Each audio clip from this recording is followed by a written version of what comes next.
who is ready to talk about some books? Hello my lovelies and welcome to today's video, which if you couldn't tell from the title is going to be my spring wrap up. I had such a good reading season. I guess we'll call it a season. I had so much fun reading in spring. It really was my escapism for quite a stressful time for me, to say the least. I thoroughly enjoyed the books that I read during spring. I don't think I had anything that was under a 3-star or like a 3.5. I think they were all 3.5 and above, which is great for me. I have I think I've got like 8 books physically to share with you, and then I have 2 audiobooks, which I think I'll just start with those first, shall we? That makes the most sense. So if you have watched previous vlogs, then you would know what the 2 audiobooks that I listened to this season, I was gonna say this season, these are the books that I read in April and May, and a little bit of March as well. The audiobooks that I listened to, the first one was Howl's Moving Castle. I had such a fun time listening to that audiobook. The narrator, would you call it a narrator? I think she did a fabulous job at telling the story. I had just the best time listening to it. I loved that she gave Howl a Welsh accent. That just made my day when I heard that. It was just brilliant and I thoroughly enjoyed it. Howl's Moving Castle is one of my favourite stories of all time. So then listening to the audiobook, I just got to relive it through a different lens and I just thoroughly enjoyed it. It was so much fun. So as always, Howl's Moving Castle, it's a 5 out of 5 star for me, and the audiobook was no different. The second audiobook, which I will talk about in a minute in this video, because I may have listened to it after reading the physical book. So with that being said, let's just get into the physical books that I have been reading the last couple of months. So I am going to do this in the order in which I read them, because I've kind of been stacking them as I've been finishing books. So I've been stacking them as I go, and I'm just gonna just show you the books that I've been reading in the order that I read them. Okay, let's just move on. So the first book I want to share with you that I read in the season of spring is God Killer by Hannah Kanner. I think I rated this 4. Hang on, I really should have prepared this. Give me a second. I want to say it was either 3.5 or a 4-star. 4 out of 5 stars from me. I was really worried about getting into a reading slump after reading House of Sky and Breath, because that is just such a big book and so much happens in it, and I just felt this reading slump coming along, so I wanted to pick something up that would hopefully get rid of that reading slump, and God Killer was the way to go. I would describe this as like a mid fantasy. Like, it's not high, it's not low, it's like a mid fantasy. It's not a big book at all. It was relatively like easy to get through. There is world building in it that you do get with a fantasy, but it's not super duper in depth, which is nice because it was relatively easy to grasp the lore and the mythology of this world that Hannah Kanner has created. I loved the characters. I love multiple POV books, which is what this book is. And I loved every character that we met. There wasn't one character that I didn't like. I loved where the story went. I loved the representation in this book as well. That was phenomenal. And I really liked the author's writing style. I just think it flowed really well. I was engaged pretty much the whole time. I think there was maybe like a little bit in the middle where I kind of was a bit like, it felt a bit slow, but it felt necessary. Like, even the slower bits were still quite intriguing to me. So I'm really looking forward to continuing this series. I think Sunbringer is the next book and it has been released already. So I am really looking forward to picking that up, but this was such a good way to start off my spring reading. So then the next book that I read was also the audiobook that I listened to, and that was Emily Wilde's Encyclopedia of Fairies. And again, I'm pretty sure I gave this like a 4 or 4.5. Yeah, 4 out of 5 stars again. I might even say 4.5 out of 5 stars. I had so much fun reading this book. Even though I kind of picked it up during springtime, I think this would also be a really good autumn winter read because of where it's set and the time it's set in. But I had such a good time reading this book. I loved Emily as a character. Wendell Bambleby. That man is so Howl coded. If you like Howl's Moving Castle, you should pick this book up. Yes. I feel like if you put Book Howl specifically, Book Howl and Wendell into a room together, I'd love to see it. So that was also kind of like another reason why I wanted to listen to the audiobook. And again, the audiobook did not disappoint. They had multiple voice readers, I don't know what to call them, to do Emily and Wendell. And they gave Wendell an Irish accent, which again made me so happy because he is an Irish character. Oh, it was so good. And again, I cannot wait to pick up the next book in the series. I'm just waiting for it to come out in paperback in the UK, and I don't think that's until like September or something like that. So I'm really trying to hold off. I can see why so many people love this book, and I am now one of them. So the next book that I read is the current only 5-star of the year, and if you have seen this vlog then you'll know what book that I'm about to show you. Bride by Ali Hazelwood. I'm not going to say too much in this video. If you want more in-depth thoughts and opinions, go check out the reading vlog that I did, but 5 out of 5 stars. I will eat up anything this woman writes, and her new book is coming out in June and I'm so excited for it. I just love Ali Hazelwood's writing. She has definitely become one of my favourite authors of all time. She is one of those authors that I will pick up anything she writes. I read her books in the space of 24 hours. She just doesn't disappoint me. She's become such a comfort author for me. I adore her. I adore her writing. I adore the character. There wasn't a single character in this book that I didn't like. I just loved it. Loved it, loved it, loved it. That's all I really have to say. 5 out of 5. If you love her work but haven't picked this up for whatever reason, do it. Please do it. I just love it so, so much.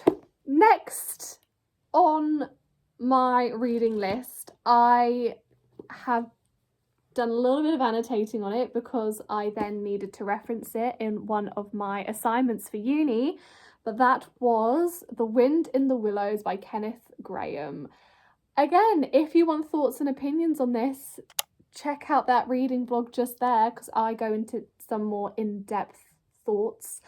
But overall, I gave this a 3.75 out of 5 stars. This was my first kind of classic or children's classic really that I've read thoroughly front to back, and I had such a fun time with it. The characters in this book have so much depth to them. The friendships in this book are just so heartwarming, and just the vibes of this book. You know, there isn't a massive plot to this book. It is definitely character driven, but that's okay. Like, I had such a fun time reading it, and Toad is just one of the most chaotic characters I have ever read about, and I loved it. I loved reading his chapters so much. What a chaotic amphibian, and I'm here for it. I also think this is such a good way to get into classics. Like, if you're trying to get into classics, I think reading a children's classic is a really good way to go, and I think this is a really good starting point. This has now kind of opened me up a little bit to wanting to read classics. So the next book that I read, I treated myself for my birthday, and this is a book that I've been wanting to read for so long. Every time I went into a bookshop, they never had it. When I went into Waterstones on my birthday and I saw it as a sign, so I picked it up, and that is Caraval by Stephanie Garber. Again, check out the reading vlog if you want some more in-depth thoughts and opinions on it, but overall I gave this 4 out of 5. 4 out of 5 stars. Was this like an earth-shattering book? No, but I still had so much fun with it. I did find the main character and like the main character's sister a little annoying at times, but it was kind of easy to get over that and see past that. It was really easy to read. It gave very much Alice in Wonderland whimsical vibes, which was really fun and really enjoyable. Yeah, my main motivation for picking this up is because I want to read this trilogy before starting Once Upon a Broken Heart. Yeah, but I really enjoyed it and I really am looking forward to seeing where this series goes. I'm quite intrigued with how this book ended. I did semi-predict some stuff that came up at the end, but I can't quite predict where it's going to go from there. So I am looking forward to picking up the rest of the series to kind of see where this goes. And then that means I can then pick up Once Upon a Broken Heart, which I'm very excited about. And then the next book was just a fun little cozy read, and that was Shady Hollow by Janelle Black. This was just a fun little animal woodland creature murder mystery, and I thoroughly enjoyed this. Again, I think I gave this like 3.5, I want to say. No, I gave it 4. Yeah, 4 out of 5 stars. Again, I had so much fun reading this book and reading the characters. It's not like an earth-shattering murder mystery, you know, but that's not the point. The community that is created in this book between the characters is such a fun little hosey? That was meant to be homey and cozy. Homey and cozy community, and the friendships, again, this was such a good reading time for friendships and community, like found family. These are themes that I read quite a lot through this season, like The Wind in the Willows. Emily Wilde has Godkiller, Bride, even Caraval. They've all got these themes through them, and it was just so what I needed, and I devoured it all up. Shady Hollow, no exception. I loved our main character, Vera Vixen. She took no bull from anyone, and I loved it, and I loved her best friend as well. I feel bad I've forgotten her best friend's name, but the Raven. And yeah, so I know there are a couple of more books in this series, and I am definitely going to pick them up. I'm thinking probably more in the autumn, but it was just a fun little cozy in-between read. I just had a really fun time with it. And then the next, probably I think only non-fantasy-esque book in this wrap-up that I read next is Book Lovers by Emily Henry. Guys, she did it. She finally read an Emily Henry. So I rated this 3.5 out of 5 stars. Now, I feel like that's quite controversial. I feel like whenever people rate Emily Henry's, it's always like 4.5 and above. And don't get me wrong, like I get it, and I do plan to pick up more of her work. I don't know if while I was reading this, I was kind of having a tough time in my personal life, so I don't know if I maybe wasn't in the right headspace for it, and maybe my enjoyment of it wasn't as high as it could have been, but I definitely see the potential in her writing. I definitely see why people love her so much. Also, having the love interest having the love interest's name be the same name as my brother kind of gave me the ick while reading this book. I found it very hard. So that definitely didn't help, but this book did make me cry, and I can't ignore that. I would say, do I want to rate it higher than 3.5? Maybe I'll do 3.75 because this book did make me cry. I would say the first 75% of the book, like I was enjoying it, and that's where it was sitting at like a 3.5 for me. But there was this line in the book near the end that just got me, like it just hit me deep in the soul, and that is how I know that Emily Henry's writing has such potential for me. So I will definitely be picking up more of her works. I'm thinking I want to read Beach Read next, or Happy Place. So I mean, if you have any opinions on which book by Emily Henry you think I should read next, let me know, because I definitely see why she is such a loved author. But yeah, like when it comes to the characters, again, kind of struggled to like the main male character, because he has the same name as my brother. Our main female character, Nora. There was parts where I found her annoying, but then there were other times where I actually really related to her, especially this kind of dynamic she has of wanting to fix everything. Like, if there is an issue or a problem, she just needs to fix it, and she needs to figure out how to help those who need help, even if it means putting herself into detriment. That hit home quite a lot, and I think that's why the end of the book kind of got to me so much. I did think the chemistry between the two characters was a little like it's giving this whole like rivals to lovers, and I'm a bit like, you met each other once. How are you rivals or enemies, rival enemies, if you've only met each other once? I feel like that just doesn't really make any sense in my brain. You know, I still had a fun time. I still really enjoyed it, and I will definitely be picking up some more Emily Henry in the future. And now the last book in this wrap up, I literally finished today, and I loved it. I had so much fun. I had such a good time with it. And that was Half a Soul by Olivia Atwater. I gave this 3.5 stars. Regency fantasy fairy tale. Yeah, thoroughly enjoyed. It was just a nice, easy, cozy read, you know? Like, it doesn't take long to get through at all. I really liked our main character. I'm really happy where her story went, because the kind of plot of this story is that our main character has half a soul, so she doesn't really feel emotions the way, like, humans are meant to feel emotions. Like, she doesn't really react the ways that she probably should react to certain things. So that's kind of made her a little bit of an outcast. And as we were getting to know her character, I really grew to love her character, and I was a little bit worried that the story was going to kind of take that away from us. But it didn't, and I am so happy with that. I really kind of got to connect with her.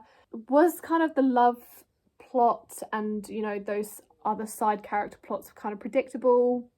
Yeah, but not in a bad way. Like, this is just, again, a nice, cozy, whimsical read that wasn't heavy on the brain to get through. I found it really interesting, actually, at how kind of historical it was, as in, like, factually historical. Like, there was a lot of talking about the Napoleon War and stuff. I don't know how accurate it all is, but I like to think that Olivia Atwater did her research. I did read in the afterword that she did she was in contact with like a scholar and tried to make things as accurate as possible. So that was really appreciated. I will definitely be picking up the next book in this series, because the next book has a character in it that we meet in this book that just made me giggle. And I just can't wait to get more of them. So I will definitely be picking that book up. So, these are the books that I read in spring.